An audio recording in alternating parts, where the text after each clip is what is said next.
Students of class 10th, आइए इस video में हम आपकी पाठ्य पुस्तक क्षितिज से चैप्टर नंबर 6 संगतकार कविता को पढ़ेंगे।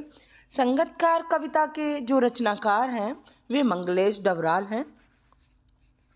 उन्होंने इस कविता को लिखा। संगतकार का अर्थ सबसे पहले जान लेते हैं, उसके बाद में इस कविता के बारे में थोड़ा सा बताते हैं।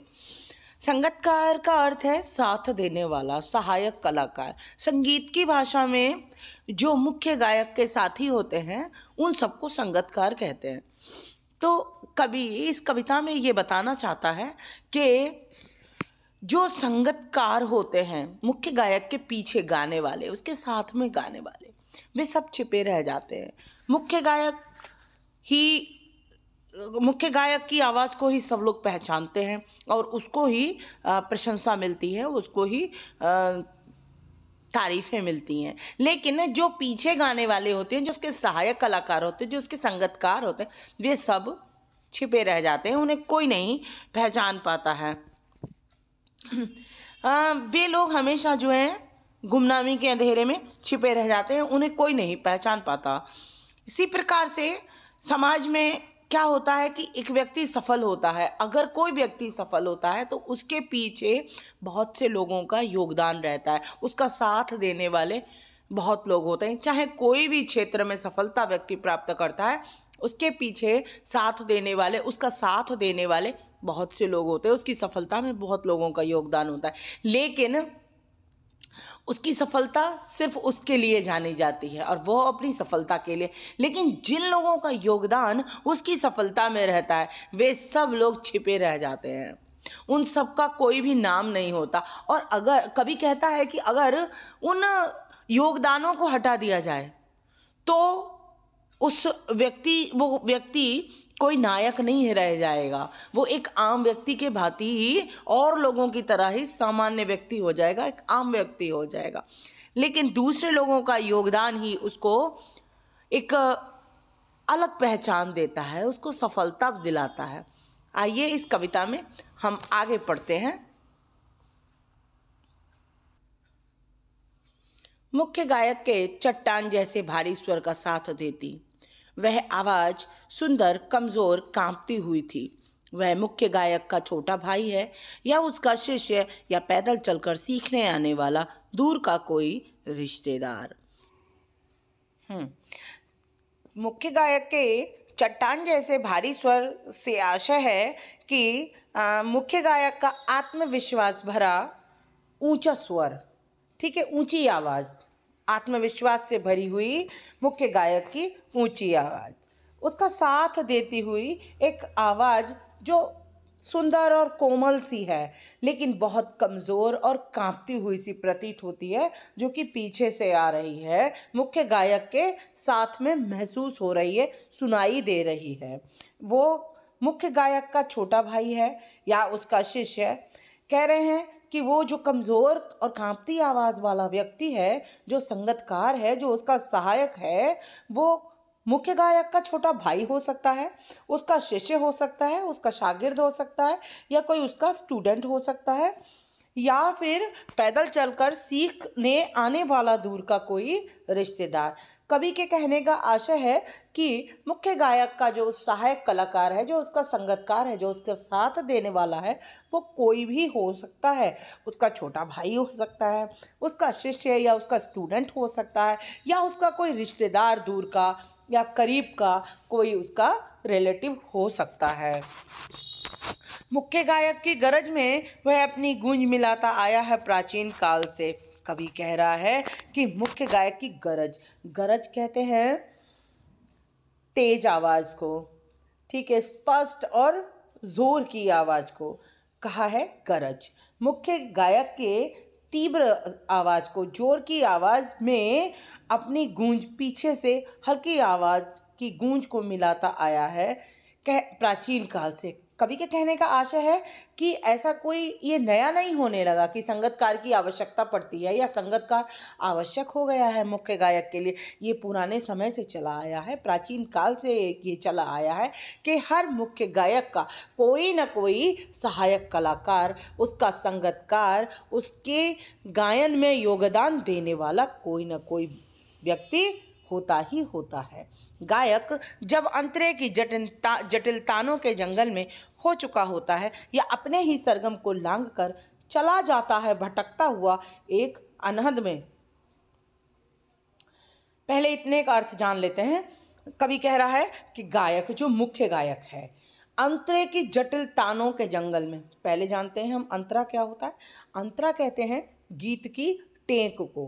पहली ये टेक, गीत की टेक, उसकी पहली पंक्ति हो सकती है या पहली दो पंक्तियां हो सकती हैं गीत की। तो गीत की जो पहली पंक्ति है उसको कहेंगे अंतरा, गीत की टेक उसको हम अंतरा कहते हैं। तो कवि कह रहा है कि जब मुख्य गायक अंतरे की जटिलताओं के जंगल में अर्थात उसको गाते हुए उसकी लय में, उसके स्वर में इतना ज़्यादा आगे चला जाता है कि उसको वापस अपनी सरगम को, अपने स्वर को पकड़ना मुश्किल हो जाता है। वह अपने सरगम को लांघ जाता है, अपने स्वर को लांघ जाता है और चला जाता है भटकता हुआ एक अनहद में। अनहद कहते हैं उसी को के एक ध्यान मग्न की अवस्था। ठीक है, गाते हुए अपने स्वर में इतना ध्यान मग्न हो जाता है मुख्य गायक कि उसको वहाँ से स्वर छोड़कर अपना पीछे का स्वर पकड़ना मुश्किल हो जाता है। तब संगीतकार ही स्थाई को संभाले रहता है, जैसे समेटता हो मुख्य गायक का पीछे छूटा हुआ सामान और जैसे उसे याद दिलाता हो उसका बचपन जब वह नौसिखिया था। कवि कह रहा है कि ऐसी जब स्थिति आती है कि मुख्य गायक अपने स्वर को पकड़ने में असमर्थ सा महसूस करता है अपने आप को, तब उसका जो संगीतकार है वही स्थाई को संभाले रहता है। अर्थात जो उसका स्थाई स्वर है जिससे मुख्य गायक बहुत आगे निकल गया था उसको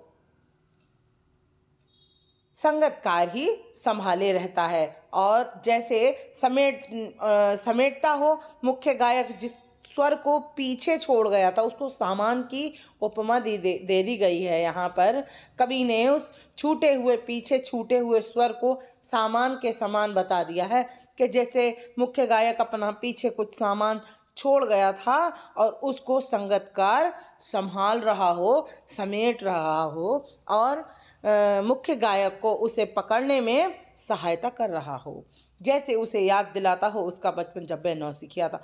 और ऐसे में मुख्य गायक को अपना वो समय याद आ जाता है कि जब वो नौसिखिया था और उसको जब वो गीत गाना सीख रहा था तब भी वह ऐसा करता था कि कभी कभी स्वरों को पकड़ने में असमर्थ हो जाता था। तो जैसे उसको उसका बचपन याद दिला देता हूँ। आगे है, तार सप्तक में जब बैठने लगता है उसका गला प्रेरणा साथ छोड़ती हुई, उत्साह अस्त होता हुआ, आवाज से राख जैसा कुछ गिरता हुआ मुख्य गायक को ढांढस बंधाता कहीं से चला आता है संगीतकार का स्वर। तार सप्तक, तार सप्तक में सप्तक कहते हैं 7 स्वरों को। ठीक है, कवि कह रहा है तार सप्तक में जब बैठने लगता है उसका गला, अर्थात तो स्वरों को ऊंचा उठाते हुए जब उसका गला बैठने सा लग जाता है, उसकी प्रेरणा जो है उसका साथ छोड़ने लगती है, उसका जो उत्साह है वो अस्त होने लगता है। उसको लगता है कि जैसे अब मैं आगे स्वर को खींच नहीं पाऊंगा, आवाज से राख जैसा कुछ गिरता हुआ।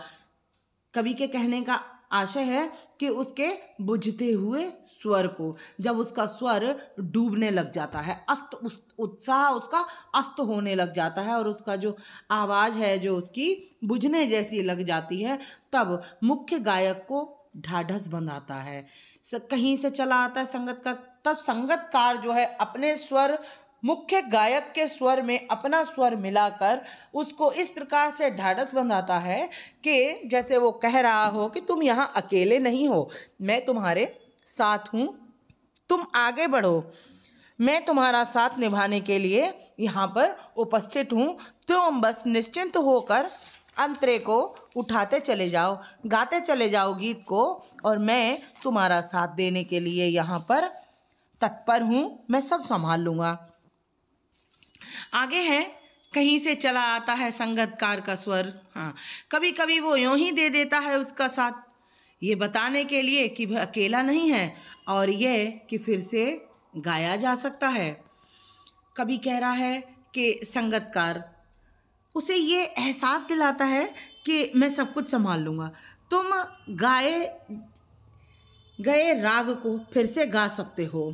ठीक है, उसका साहस बढ़ाता है। और कभी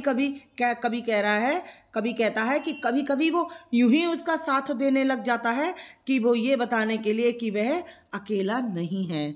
कभी कभी उसको मुख्य गायक की आवाज़ में कोई भी हिचक नहीं होती, कोई भी परेशानी नहीं होती, वो आराम से गा रहा होता है, लेकिन फिर भी संगतकार कभी कभी उसके स्वर में अपना स्वर मिला देता है गीत को और सुंदर बनाने के लिए। और ये मुख्य गायक को एहसास दिलाने के लिए स्वर में स्वर मिला देता है कि वो अकेला नहीं है, और जो राग, जो स्वर गाया जा चुका है उसको फिर से गाया जा सकता है। ठीक है, तो यहाँ पर आगे है गाया जा चुका राग कह रहे हैं, और ये फिर से गाया जा सकता है गाया जा चुका राग।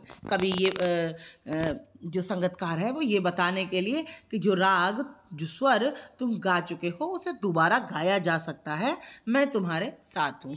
और उसकी आवाज़ में जो एक हिचक साफ सुनाई देती है या अपने स्वर को ऊंचा ना उठाने की कोशिश है, उसे विफलता नहीं, उसकी मनुष्यता समझा जाना चाहिए। उसका साथ देने के लिए संगतकार साहस के साथ, उसका साहस बढ़ाने के लिए बड़े साहस के साथ उसका साथ देता है संगतकार, लेकिन उसकी आवाज़ में फिर भी एक हिचक, एक कंपन साफ सुनाई देता है कि वो ये भी ध्यान रखता है संगतकार कि कहीं ऐसा ना हो मेरी आवाज़ मुख्य गायक की आवाज़ से ऊंची हो जाए। उसको ये है कि मेरी आवाज़ जो है मुख्य गायक की आवाज़ से नीचे ही रहनी चाहिए, और अपने स्वर को ऊंचा उसको उठाने की वो कभी भी कोशिश नहीं करता है। तो आगे तो इसमें कवि ये कह रहा है कि मुख्य जो संगतकार है वह अपने स्वर को मुख्य गायक से ऊंचा ना उठाने की जो कोशिश करता है, उसको उसकी विफलता, उसकी असफलता नहीं जानना चाहिए।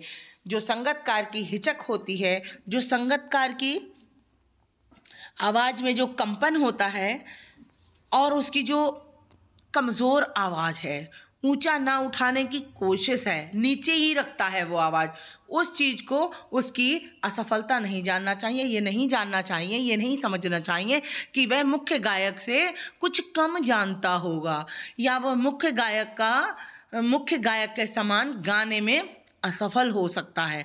ऐसा नहीं समझना चाहिए, वरन इसको उसकी मनुष्यता समझना चाहिए कि वह अपने गुणों को छुपाकर दूसरे के गुण को सामने ला रहा है। ठीक है, यहाँ पर ये कविता समाप्त हो जाती है और आशा करती हूँ मैं कि ये वीडियो और ये कविता आपको समझ में आई होगी। धन्यवाद।